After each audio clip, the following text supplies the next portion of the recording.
My recent Codex review gained quite a bit of traction, and I'm very happy with how it turned up, so I've lined up another one to be done sometime near into the future.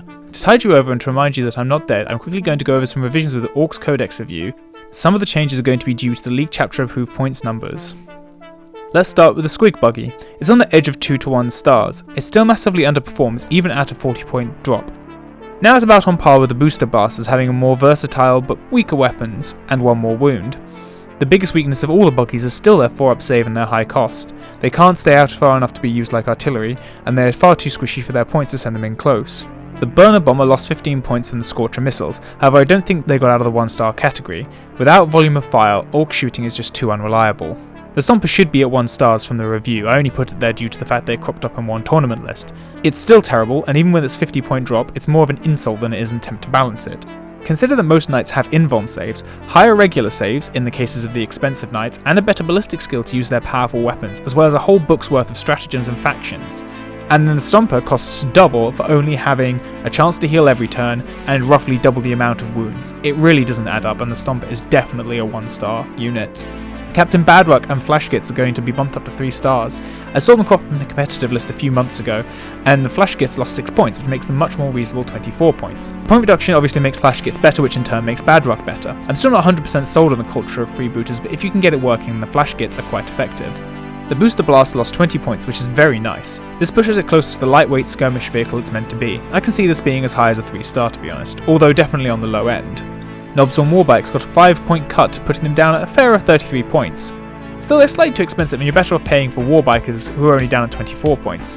The Boomdacker Snazwagon also lost 20 points, and as with the Booster Blaster, I can see it being towards 3 stars. It makes a decent skirmish vehicle, however I rate this one slightly lower than the Booster Blaster as it isn't a role that Orks do well for cheaper, that being mass anti-infantry attacks. Killer counts got a 10-point drop, putting them at 30 points. Their morale is still their biggest weakness, and out of all the changes I find this one the hardest one to rate. I mean, you basically get a rocket on them for the same price as an old killer can, which obviously means they're better, but they were at the very bottom of 2 stars, verging on 1 star before this change. You can't even take a runt herd with them because the runt herd only applies to Gretchen infantry.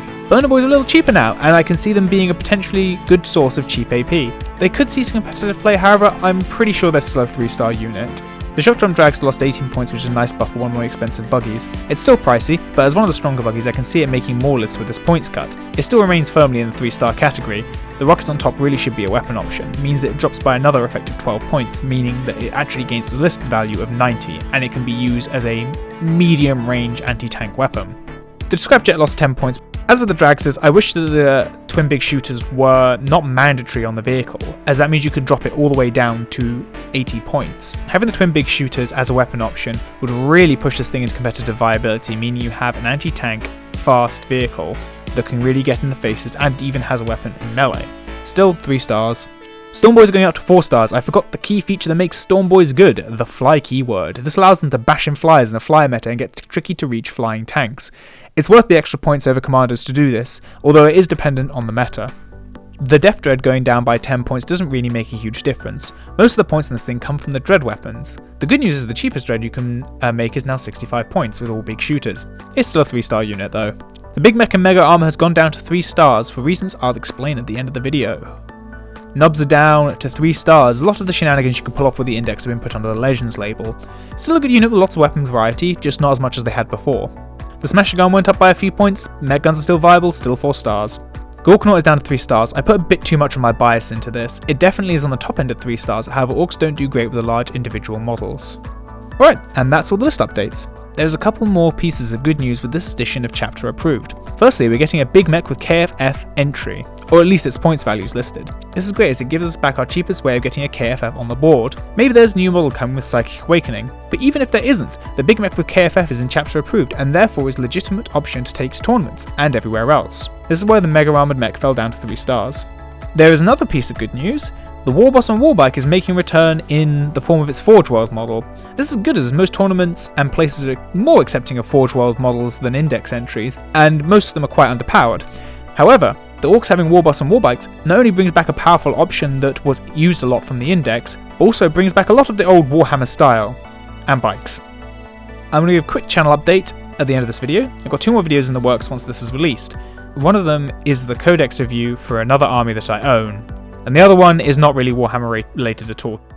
I appreciate all the support I've gotten from everyone watching and commenting on the Codex review, and also subscribing to the channel. I hope I can release more content you are all interested in soon.